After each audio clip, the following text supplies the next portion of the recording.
Hello everyone, my name is Celeste and you're listening to Astrofic, the podcast where we apply astrology to our favorite fictional characters to figure out why they're like that.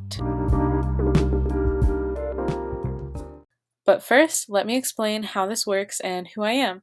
I'm Celeste and I'm a diviner. I read tarot and I've been studying astrology off and on for about 5 years now, although astrology has always been present in my life. Within the past couple of years, I began practicing the art of reading birth charts, and this podcast is just another tool for me to apply and familiarize myself with all that I've learned. And I hope that you'll learn something too. For this podcast, I use the whole sign house system because it's simpler than other house systems, and I'm still getting a grasp on the houses and what they really truly represent in terms of human life. When it comes to what birth date I use for the characters, I will use canon birth dates if they exist, just to make it more challenging for me to make it work with the characterization in the media. But before we get started, let's go ahead and take a little break for our advertisements.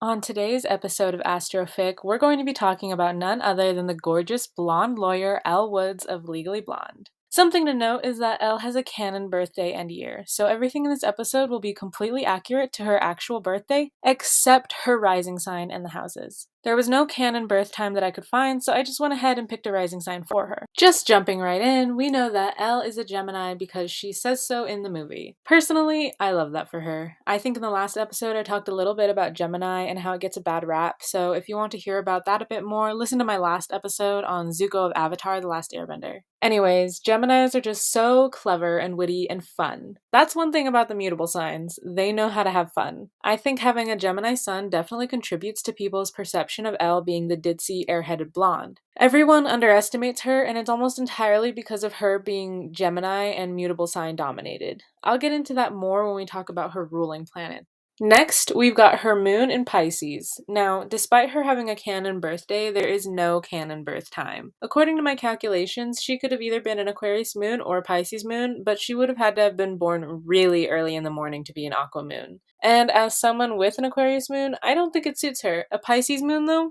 Exquisite, in my opinion. And finally, to round out her big three, I gave her a Libra rising. She truly embodies so much Venusian energy. A Libra rising would definitely wear pink and only pink every day. I think that her Libra rising is also performing this balancing act between her sun sign and her moon sign, which are both mutable signs, while Libra is a cardinal sign. So her rising is definitely doing a lot of the heavy lifting of her day-to-day, but that's okay because that's what cardinal signs are pretty good at. And as a Libra rising, Elle is ruled by her Venus sign, which we'll get into in the 9th house. Now that we've established that her first house is in Libra, we can dive a bit deeper into it. Since she was born in 1979, she is part of the Pluto and Libra generation. Pluto is the planet of death, rebirth, and transformation, as well as wealth. She has inherent wealth from her parents, which allows her to pursue whatever she desires, such as her degree in fashion merchandising. Having Pluto in the first house enables a person to actively change their persona according to their needs or desires. As a Venusian-ruled person, it is very in line for Elle to change herself for the man she loved, Warner. He thought she wasn't serious enough, and so she changed herself for him.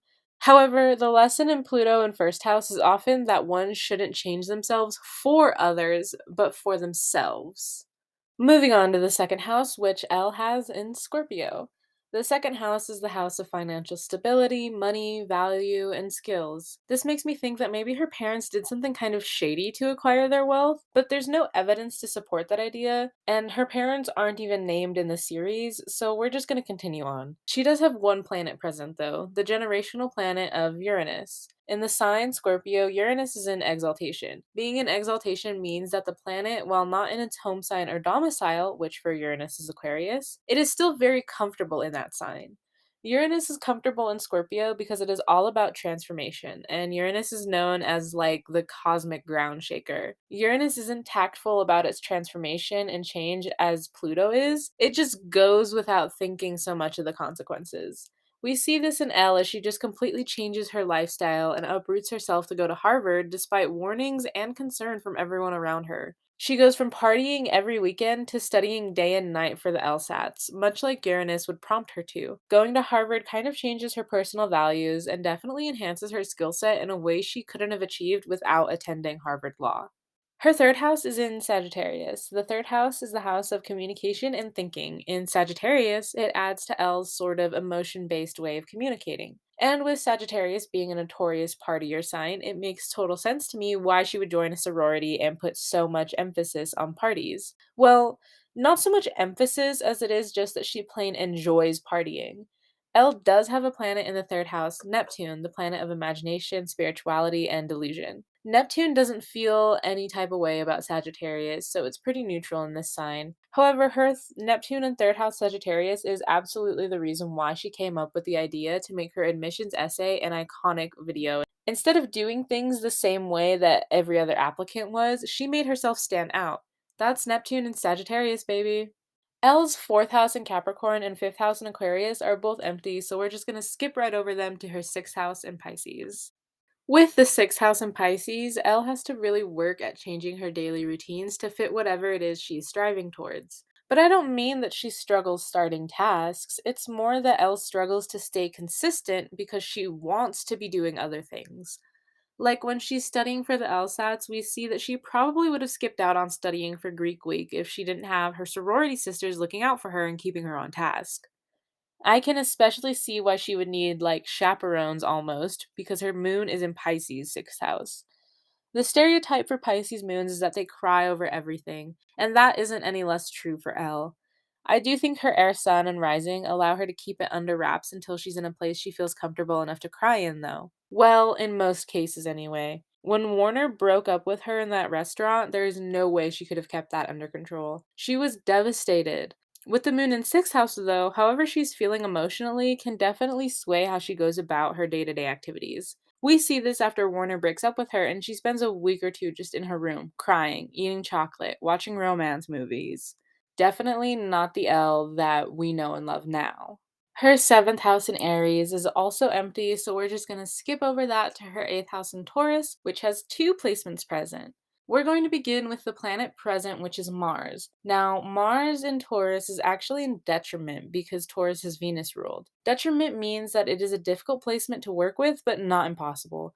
Taurus holds a lot of the same ideals that Mars does, but it doesn't have the same sense of urgency that Mars does because Taurus is a slow moving earth sign. It's a fixed sign. Taurus likes to take its time with what it does, but Mars doesn't. Mars has a lot of get up and go that Taurus can't match. In the context of the eighth house, what else Taurus Mars gets the most excited for is change. She's in her element when she's trying to change the game somehow, usually to make it more balanced, too. She typically doesn't have any maliciousness behind her intentions. The person would really have to deserve it if she was acting with the intent to harm. Now, the other placement that Elle has in her Taurus is her Chiron.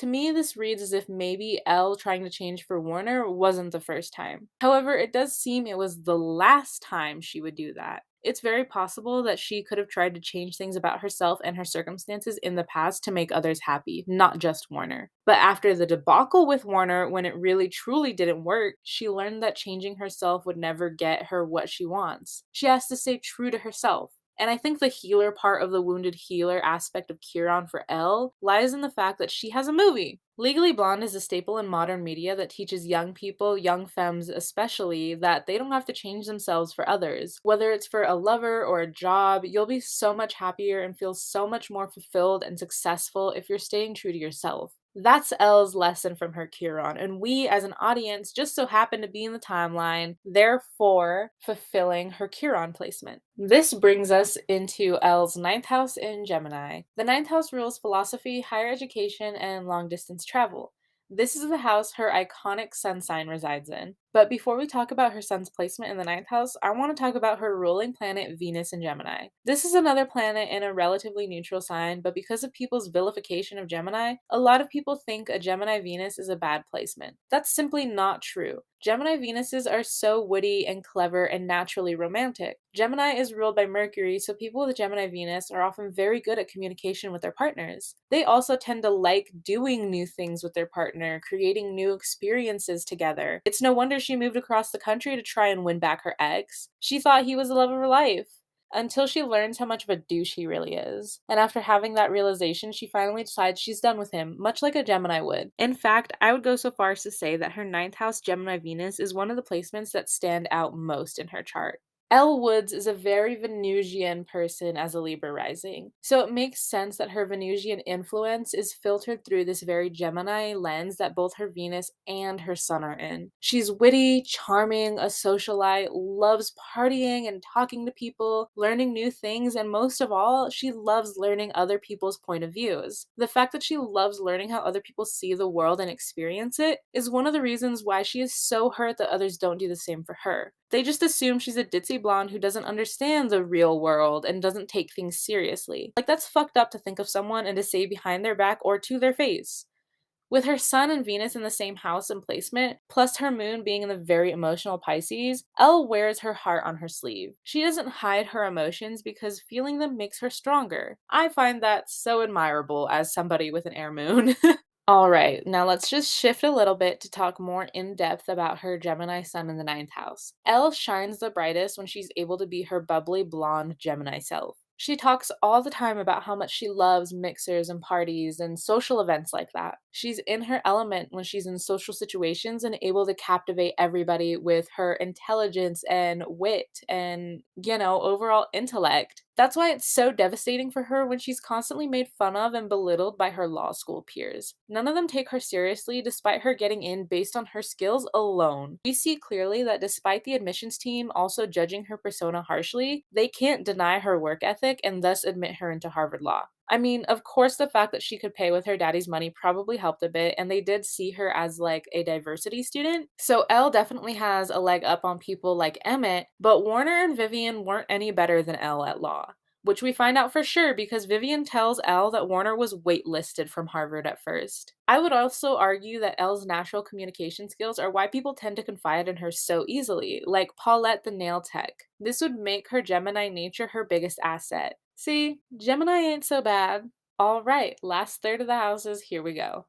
Elle's 10th house is in Cancer and has one planet present, Mercury. The 10th house rules over reputation, one's role in the world, social status, and sometimes career. I think the clearest indication of Elle's 10th house in Cancer influence over her is the fact that she is a very nurturing person. In fact, in the sequel movie Legally Blonde 2, Red, White, and Blonde, Elle's main mission is to ban animal testing. She names it the Bruiser Bill after her chihuahua whom she thinks of as a child. Very Cancerian of her to name this bill after him. And in the musical, she takes Emmett shopping totally on her card, just because she thinks he deserves it. One of Elle's biggest assets is also the fact that her presence tends to be comforting to others, and she can use this to her advantage by appealing to their emotional side. But that's just wrong and perpetuates the demonization of what society considers to be quote-unquote feminine traits. Communicating and showing your emotions to others isn't manipulative. People just think it's manipulative because they're uncomfortable with emotions. Mercury doesn't just rule communication, though, it also rules thinking. The number one example of this that I see in the original movie is when Elle becomes Brooke Taylor Wyndham's lawyer and is then supposed to prove that Brooke didn't kill her husband without spilling that Brooke was out getting liposuction or whatever it was. To be completely truthful, Elle only won the case because Chutney slips up and says she was showering after getting a perm. I think the only reason that happened is because Chutney assumed that neither the quote-unquote real lawyers nor a dumb blonde girl would know the intricate chemical details of a perm. But it was just enough to give Elle an in and make Chutney break down into tears. Another effect of Elle's Cancer Mercury. Moving right along to the 11th house of shared vision and expression. For Elle, it's in Leo, which I think is a wonderful sign to have in this house. This house rules organizations, friendships, community, and social life and activities. This house being in Leo is such a sorority girl, frat bro placement to me. Leo is the lion. It exudes confidence and creativity. One of Leo's defining physical traits is hair. Lions, manes, and whatnot. I think this is especially relevant for Elle, whose blonde blonde hair is her defining characteristic. I mean, the movie is called Legally Blonde. Warner breaks up with her, and her response is, "You're breaking up with me because I'm too blonde?" It's a very important characteristic that kind of guides how her social life goes. She has two placements in this house, one planet and one minor placement. The planet she has in Leo 11th house is Jupiter. Jupiter is a planet of expansion and luck or fortune. It is often described as having a Midas touch energy, where it turns everything it touches into gold.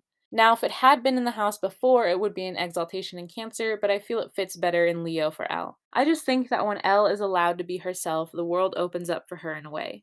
Sure, the other law students thought she was just a ditzy blonde, but once they got to know her, they loved her, just like her sorority group. I know I mostly talked about her characterization in the movies, but if you didn't know, there was a musical made based off of Legally Blonde back in like 2007. In the musical, her sorority sisters serve as a chorus. They're given this kind of Greek chorus style of narration and omnipresence and omnipotence, even though they're not really there at Harvard with Elle.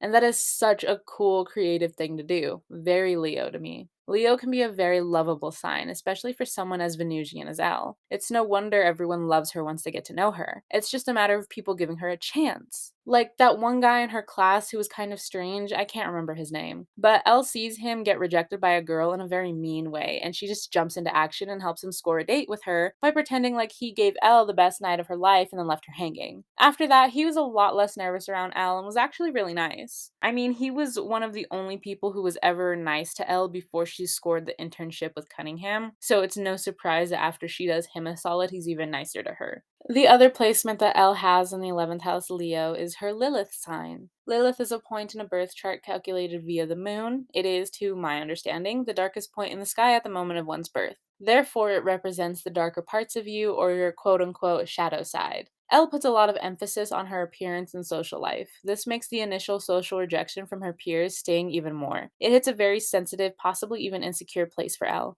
Potentially, with Lilith and Leo, there is also a heightened sense of vanity. I don't think Elle is more vain than anyone else. I think she's just a confident girl who loves herself and knows what she deserves in her heart of hearts. However, with Jupiter also present, it can expand the effects of Lilith. And in the 11th house, I interpret this as Jupiter expanding the potential vanity Elle may have, but only as it appears to others. The 11th house is one of the later houses and thus deals with outside influences that can't be controlled. Elle can't control the fact that others view her as vain and stupid. Her Jupiter expanding Lilith just really pushes people to make snap judgments about her even when it's undeserved. Last but not least is her 12th house in Virgo. The 12th house deals with all things spiritual and otherworldly. It's also said to rule over like surrender, suffering, ego death, and things like that. To me, the 12th house is how we connect to the divine collective of the universe. It's how we connect to every living thing. Elle's forms of connection always tend to be pretty grounded too. She has her Saturn in this house and sign, but I actually want to talk about her North Node in this house for a bit first. The North Node is supposed to be like wherever your life path takes you. In Virgo's 12th house, it's very much giving like service to others and the collective, not just other humans either. It's been shown that Elle pretty much values all life, especially her baby boy Bruiser and the other beloved pets. So, once again, I'm referencing the sequel where she passes the Bruiser bill to ban testing on animals. And again, at the end of that movie, she decided she wanted to be part of the political world to make things better for others. Very Virgo, if you ask me. Also, I don't know if you all are aware, but there is a Legally Blonde 3 in production. Mindy Kaling is one of the screenwriters, and many of the characters we've come to know and love will be returning, including Jennifer Coolidge's character, Paulette Parcel. Kaling says that Elle will be 40 in the third movie, and what would make a better Legally Blonde 3 than Elle Woods taking Washington, D.C. by storm? And what would be more Virgo than that? We stan. We don't know what the plot is or the release date yet, but it's supposed to be released next year, 2023. Okay, here comes the final part of her chart, her Saturn in Virgo 12th house. Now, Saturn is kind of a tricky beast. It's considered a malefic planet because it brings restraint, or some may even say bad luck, to the area of life that it's present in. But Saturn absolutely doesn't deserve the rep that it gets. People are scared of it, but as a Saturn ruled person, it's really important. Saturn is kind of the part of your chart that tries to keep you safe and secure. It's about stability and also rules over time. Things with Saturn take time. Saturn shows us how to slow down. Some of you probably have heard of something called a Saturn return before. A Saturn return happens around the age of 30 and is supposed to be like a level up of sorts. And as is typical of these kinds of things, you may be forced to let go of certain things that Saturn believes to be holding you back. We don't see Elle during her Saturn return, but in the third installment, we'll see her post Saturn return, so I'm very curious to see what that looks like. Anyways, I think the biggest effect that Saturn had on Elle is that she didn't truly believe she could change things for the collective. And she had this kind of perfectionist mindset that held her back for a while. She needed to not only do perfectly in all of her classes, but she needed to appear perfect while doing so. We see her very visible discomfort on her first day of classes when everyone else has a laptop and Elle is taking notes by hand, because she's not doing exactly what others think she should be doing. But as a mutable sign like Virgo tends to be, Elle is completely capable of adapting to the circumstances. However, this doesn't happen until after she's humiliated for the last time when Vivian invites her to a party and says it's a costume party. So Elle shows up in the iconic pink bunny suit. Immediately after that, she goes to the store and buys a laptop. While in line, Emmett gets in line behind her. She's immediately defensive and tells him not to say anything, and he says he wasn't going to anyways. But he does get this kind of look on his face like he's almost impressed by Elle and her unwillingness to give up. Now, nothing about this house is indicative of her relationships with others, but I like to think that this is one of the points where Emmett started to develop feelings for Elle. And Saturn is all about the long term. Emmett doesn't propose to Elle until the night of her graduation. So I truly think that this was the beginning of their romance, even if Emmett didn't say anything to her about it. In the musical, Emmett truly begins to develop feelings for her when she takes him shopping, and he realizes she's not just a preppy, dumb, rich girl like some other Harvard students, she's just Elle, and that's all he could ever want from her. On that note, we're going to wrap up. Please leave a rating on Spotify and Apple Podcasts if you enjoyed this episode, and I'd love to hear feedback. This is my first ever podcast after being a very avid podcast consumer, so if there's anything you think I can do better or different, let me know. Before I sign off, though, I'd like to promote my social media. I've put everything in a handy-dandy link tree in the show notes. That's linktr.ee / celestialbinch, BINCH. You can find all my socials, ways to tip me if you want, and all the other ways to listen to Astrofic there. I'm working on getting my Patreon up, but as of writing, it's still under review. Keep an eye out for that, though. My name is Celeste, and you've been listening to Astrofic. Tune in next time to find out why our favorite characters are like that. Bye!